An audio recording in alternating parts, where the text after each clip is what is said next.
Hello and welcome to 20 Lore Pro. I'm SirAshtown and we are here live at Char's Collectible Show for their Lorcana 12K. It was an 8K, it got upgraded to a 12K. We have over 320 players in today's event. This should really be an exciting day. We are doing rounds 1 through 7 today of Swiss. And then tomorrow morning at 10 a.m. we're going to be joined doing rounds 8 and 9 of Swiss. And then going into the top 8. Again, I'm SirAshtown here with 20 Lore Pro at Charlie's Collectible Show. And here with me today is Jebas. Jebas, how are you doing? Oh, I'm doing very, very well. And absolutely looking forward to popsicles and fortispheres and bells all day. It really should be a great time. And funny enough, talking about popsicles and fortispheres all day, Danxor on round 1 of our feature match, looks like he got that off. And it looks like we are watching a Sapphire Steel versus Amber Steel matchup here for round 1. Dan versus Keven. Really excited to watch today's tournament. And again, thank you all for joining us here on 20 Lore Pro. Looks like we haven't missed out on too much. There was what appears to be a sale on turn 2 for Dan here into just a Donald straight up on turn 4 cast for Ink. Oh, sorry, on turn 3 with a 4 Ink. So 2 cards used to take that out, it looks like. Alright.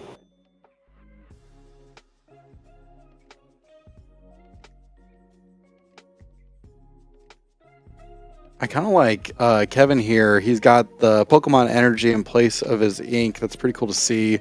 Really blinged out here. Love it to see when players do that. And here we are. A lot of drawing on Dan's side of the board. Yeah, Flaversham comes down, cracks Popsicle, draws the 2. Bell takes out the Cindy. Not a big surprise there. And just another Popsicle. Kind of all the things you want to see in a Sapphire Steel build. Lots of drawing, lots of playing cards, setting up to where your ink is getting higher and higher. That way you can play multiple items in a turn or slam down some big characters like Tamatoa. Yeah, coming up on the 6 ink next turn, we're pretty likely to see that. I believe that there are already 2 Popsicles in the discard, so that is likely what is being set up at this point. This Tamatoa has been so strong. I mean, it's really helped shape kind of Sapphire Steel in a way that's become a main staple here.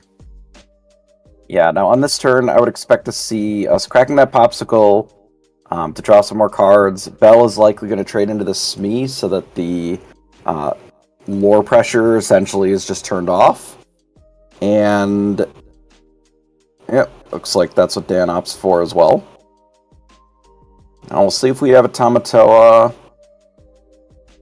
Looks like we do. Well, maybe not. Oh, there's 6. No, there he is. Yep, Happy as a clam. As a player, I'd be happy as a clam to play him. Yeah, it is an impressive amount of cards that you get out of the Tamatoa. Drawing 2, pick up a couple of Popsicles, you got the Flaversham just to turn into even more cards, and being able to, assuming that you are able to untap and quest with it, play things for free, ends up being pretty backbreaking. It looks like we've got a long came Zeus off the aerial here. That's almost certainly going to be used to take out this Tamatoa before it's able to quest at all. Which, as a Amber Steel player, playing Steel Song or other variants, Long Game Zeus is kind of what you want to see when you see a Tamatoa get slammed like this. Yeah, the stocks on Zeus have gone up pretty dramatically, I would say, given that Tamatoa being a 4/5, and there's a few other characters that really hit that 5 like willpower threshold that were more than what we maybe were dealing with previously. Still doesn't quite take out a Flabbersham, though.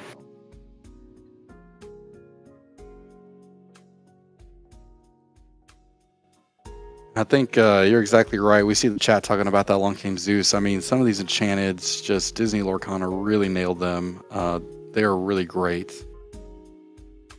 Here we go with a Force Sphere, and we've seen in some builds of Sapphire Steel, these players playing cards like Shield of Arendelle to try to kind of circumvent these Along Came Zeuses, try to protect that Tamatoa just by giving it an extra resist. That way you can guarantee that it'll be on the board for another turn, unless your opponent uses 2 sources of removal to get rid of it. Yeah, it is very interesting. A lot of these Sapphire Steel builds have sort of gone away from things like Cogsworth, which was previously sort of the way that you protected your cards from a lot of the steel removal. Essentially just blanking it forever. And it's had to adapt now that it is switched to like a much heavier sort of item focus to leverage a lot of these item cards. Saw Tamatoa go to the Inkwell here. That's interesting. I mean, we do have a grip of cards at this point, so there's plenty of resources to work with.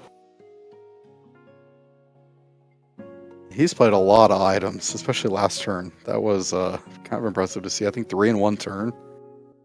Now, one thing that, as the blue steel player, you're going to be a little bit concerned about here is we're falling pretty far behind lore-wise. Especially with both the Daisy, the Rapunzel, like, that's a lot of lore pressure already. And, you know, our Steel Song player's already up to 7.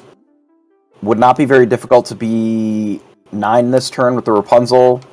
And if they are able to deploy another threat, ooh, a location. Oh, wow. Alright, so that'll be getting an additional 1 every turn, and it's a lot harder to deal with. There's not a lot of sort of wide area removal in, I mean, most decks anymore, but certainly not in a lot of the item-heavy Sapphire Steel builds. There'll be a few removal spells, but paying 3 straight up is not really where you want to be a lot of times. Especially when we're only taking 1 lore off the board, when our opponent is empty-handed. It's likely something that is necessary. Now, I know that there's several Hades in his hand. Alright, so we're directly inking the Rapunzel here. Yeah, that's interesting. I guess to try to get more characters from the Daisy versus having to worry about the 1/5 that's really not doing. That's a nice card off the top. Oh, is that Supersonic Aerial there? Sure is.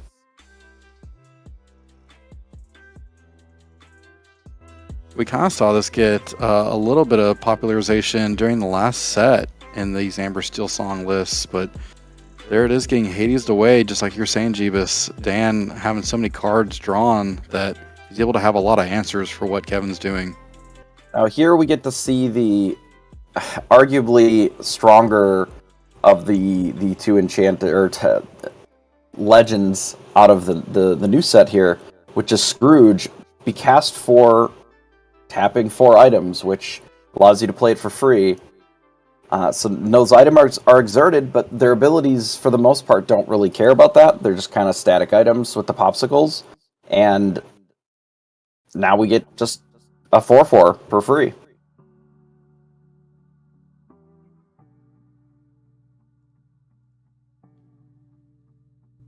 I kind of like on Kevin's side, I know that the board state is really in Dan's favor as of right now. But seeing the fact that you have threats not only in characters on the board, but kind of reminiscent to Ruby Amethyst, having locations as another form of threat of lore, especially when you're trying to either have an aggro strategy or more of a mid-range, just have different variances so that way you can gain that lore for your opponent to have to deal with. Alright, so we shut off locations, which in this case, is actually protecting from a known card in the World's Greatest Criminal Minds, so that this Tamatoa survives. There's not too many answers that cleanly take it out, but the Song in the Hand does take care of it. So with the Pete Games referee, there's no actions from our opponent this next turn. They have no cards, so this crab is representing 5, and we got 6, 7, 8, 9, 10, 11 potentially on board. We're at 4. So if we have a lucky dime, it's pretty close to lethal. No, that would be lethal, actually. That would be enough to close out the game. Oh, another World's Greatest Criminal line. That's the same one that was in hand. Oh. Yeah, Gotcha. Keven took the line that he had available, which was known, but that's why the Pete was played. To make sure that wasn't an issue. And then scoops it up, because obviously there's not a whole lot to recover from there. That's something that's so impressive about Sapphire Steel, especially in set 7 here, but even in the past we've seen it where Sapphire Steel can really come from behind, establish a quick board state with items that are very difficult for most decks to remove, and then just slam those Tamatoas and just win within a turn or two. I mean, it's very impressive and scary being an opponent. So having more tools in their tool bag during set 7 to do that really makes this deck shine right now. Yeah, and it's interesting. I believe that there are some versions of, say, Emerald Sapphire that can pretty easily bully a lot of these really item-heavy decks. You rely on some of the, Emerald item destruction cards, the one-drop Clarabelle that you can pay a little bit extra to destroy an item, the Pete, the new Pete that anytime that you play an action, you're able to destroy an item, and then you just sort of ink geyser them before taking over the game by just making them discard their whole hand. I feel like those decks can probably do pretty well against these Tamatoa item strategies, because the card advantage is irrelevant if you make them discard their whole hand. However, I don't know how they do against everything else. They're going to be maybe fine with Ink Geyser or Bend to My Will to discard their whole hand and take away all their advantage that they've been gaining. But how do they do against Daisy Duck on turn 1? Well, probably not so good.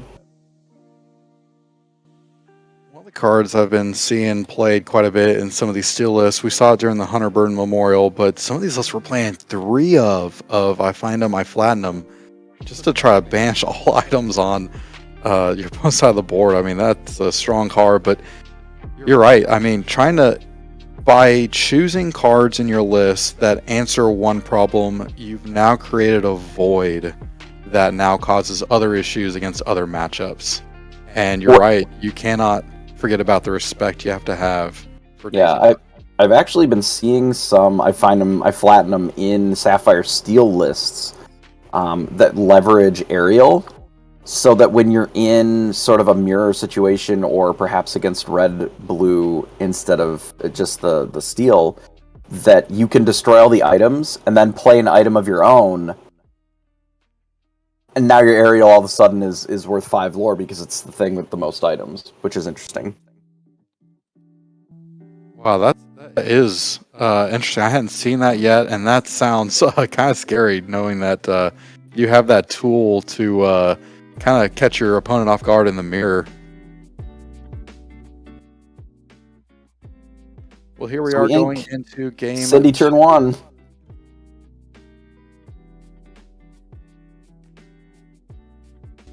There's the turn 1 bell off the Forest Sphere.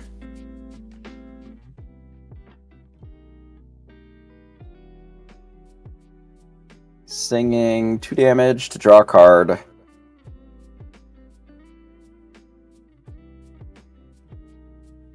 Inks the Troubadour for another couple of threats here. Looks like another Cindy and a Daisy Duck.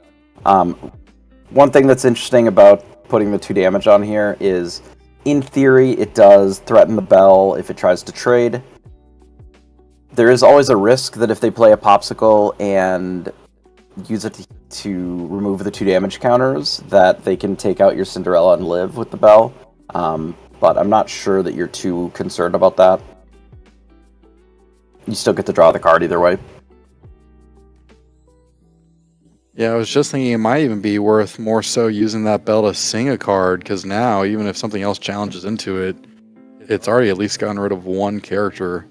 But that's the reason why Bell is so great turn 1. It's a wonderful singer. It's able to sing some of the best Steel songs that are in that range that we see in early games like this. It's like they actually have a second Storm here from Keven. Takes out the Bell without a lot of loss here. Plenty of cards to work with. And another Strength, actually, as well. Alright, Duck comes in. And gets us a big Crab. Not particularly helpful at this point for Dan, but could be good for the Inkwell, or could be good to save for later. But that information that it's there is also something that Keven should take note of, given that there are World's Greatest Criminal Mind in the deck, to make sure that there are answers to it if it does stick around. It goes to the Inkwell, not a big surprise. Well, for Dan, okay, he does play along King Zeus, so he decides to remove a character on board, but that's an interesting state to be in because he doesn't have any items, so Flavor Sham isn't key to play during that turn. May or may not be playing. I mean, I've seen some Sapphire Steelists playing Grandma Tala still, but a lot of them have shown away from that. So that turn 4 was, getting rid of the aerial is great, but at the same time, Kevin's still got a lot going on with all that card draw that he's had. It makes sense taking out the aerial.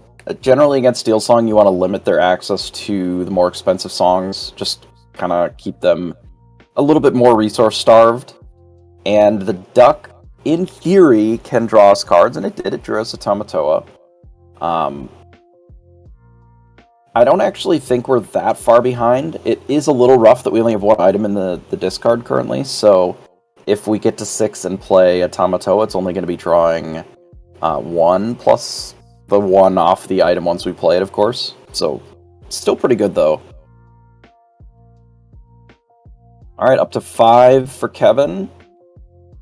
Not a lot of lore pressure. There's some, but it's not insurmountable at this point, I would say. So we run out of 4/4, look for an item. Hit another Fortisphere. So here's Fortisphere number 2. We're going to run out and draw a card. Okay. Now, one thing that's really nice, so you mentioned Grandma Tala. The reason that I think it's fallen out of favor is Scrooge McDuck is just better in every way than Grandma Tala. Not only is it bigger, being a 4/4, but it can also be played for free some amount of the time, and it looks at 4 cards to find one of them rather than guaranteeing one of the top 2. And a lot of times, digging for a lucky dime in the late game, or trying to find a popsicle if you're missing one, is just going to be more valuable a lot of times than just grabbing a random card. So the Scrooge McDuck, I think, the more people play with it, they're going to realize how powerful it really is as a card, and just keep adding it into their decks until it gets to a 4 of for sure. So you're saying, Jebas, we've seen Scrooge McDuck really do a lot of work, and it's helped players find the cards that they need. And I think we're going to see it more and more, especially here in set 7. But we saw Pete here from Keven allowing for no actions to be played, so the board's safe except for challenging, which does decide to do that into the Daisy Duck. Pete on a board like this, I don't think really helps Keven a ton. Indicates to me that his hand is kind of weak. Yeah, so Crab coming down, just getting the Fortisphere, but it is deploying a threat on curve. If the Fortisphere in play had been a popsicle, we likely would have seen it removing that 1 damage counter and getting put back into their hand. That is the the primary difference between those two in power level. I mean, the Popsicle is better by almost an infinite amount in this deck, because the fact that you can banish it whenever you want removes damage counters, which can be very, very powerful. And you can put it back into the discard just to get back with your crab without needing to pay any resources. Just really, really nice. We see a whole new world here, but like I said, I don't think that Kevin's hand is super good, and here's why. It's because the hand was just Pete and Whole New World. Not really where you want to be when you're playing the Whole New World versions of this deck. Paying 5 for it is a disaster, which, if that Ariel had lived and instead of getting Zeused, we would have likely had it get sung the turn prior, which would have been rough. And Kevin's debating on either singing if there's something in hand to interact with the Tamatoa, or just smashing both the Tamatoa. Yeah, so opts to... Oh no! Just trades with the Scrooge McDuck. Okay.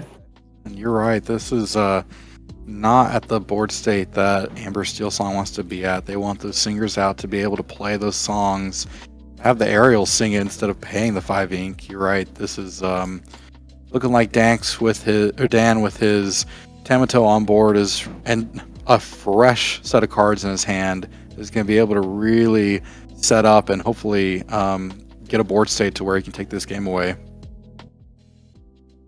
There's also Happy as a Clam Tamatoa in play, and when it quests, it's able to play an item for free. We'll have to see what Dan ended up finding off of that Whole New World, because that could be anything. Could be Lucky Dime, could be... Ooh, Great Stone Dragon. Okay. A good one to play off of Tamatoa. It's free, and now we're going to get an endless stream of resources from here on out. Oh, that is the bolt. Had not seen that yet. The steel bolt. Whenever this character quests, if it has no damage, you may draw a card, then discard a card. Helps you filter out to find the cards you need, hopefully at the time you need them. I think that Kevin's hand post-wheel is pretty not so good. It is either full of songs that can't be cast because of the Pete from previous turn, or it is a bunch of sort of not impressive characters, I guess. I do think that the Bolt plus Rapunzel line is okay here, but we're facing down a pretty dangerous board that is only going to get worse in the next couple of turns here.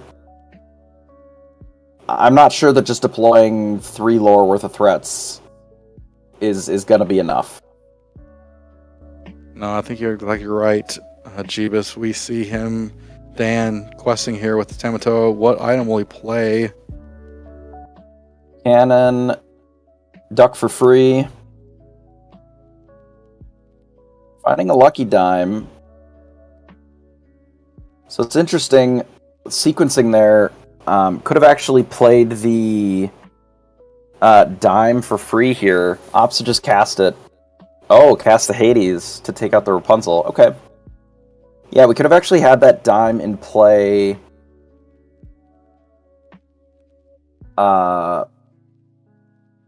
For one, but then we wouldn't have been able to play the Hades. So I can understand the line then. Essentially just using the Tamatoa to add 1 extra resource to be able to pay for this Scrooge McDuck by exerting the 4 items. But it doesn't particularly matter if this Tamatoa lives until next turn. The game is all but over. I was about to say, I think at this point with this board state on the Sapphire Steel side, it is going to be tough for Kevin to find a way out, if any. Alright, Zeus does take out the Tamatoa, so there's not a free Lucky Time, but again, we're just Whole New Worlding fully tapped out and giving our Sapphire Steel opponent a brand new hand to work with.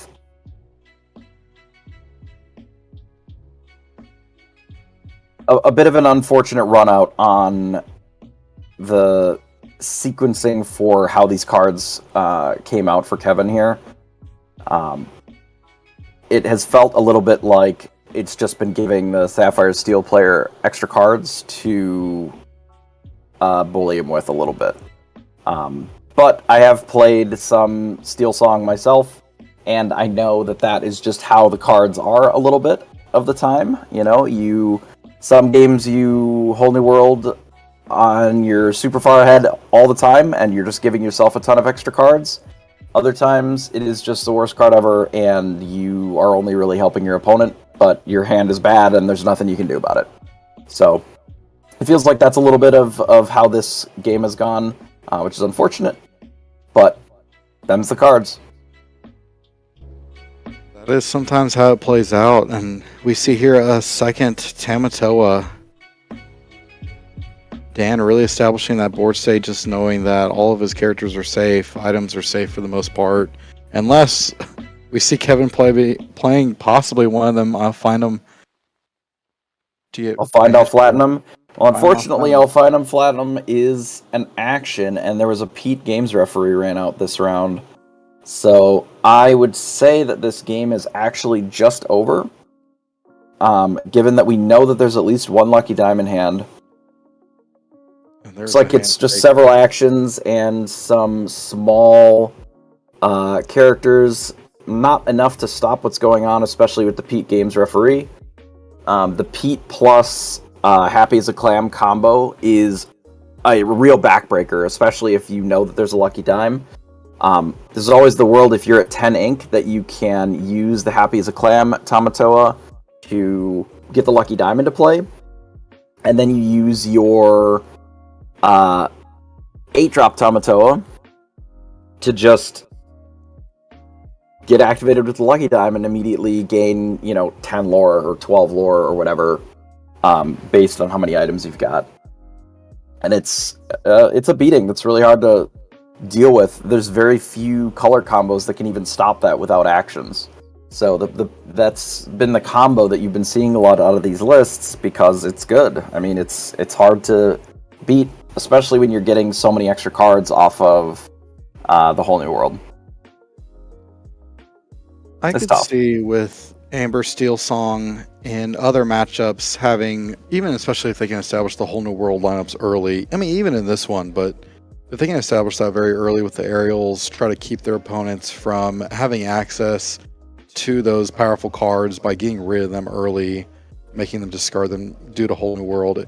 There could be circumstances where you could have seen this play out differently, but you're right. We saw a very strong start both in Game 1 and Game 2 from Dan.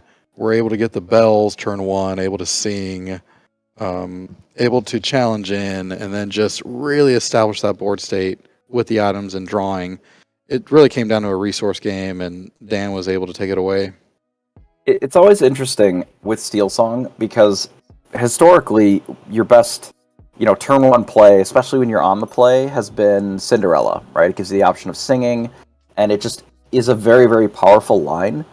However, now in the Bell world, you're not really able to interact favorably with a 3/3 that easily. You can double character and potentially strength the Bell, but that doesn't even really feel that great. That's like your whole hand. So I feel like the way that you need to attack the Sapphire Steel in this particular meta almost always is going to rely on hitting something like a Daisy on turn 1 just to get the lore cooking earlier, faster, right? Because you need to make sure that they are, I don't know, you have to be closing out the game sooner. We're seeing that the Sapphire Steel players got 5, even 6 ink, and we're not even above 10 lore. Like, that's just not aggressive enough to be able to close out these games, I don't think.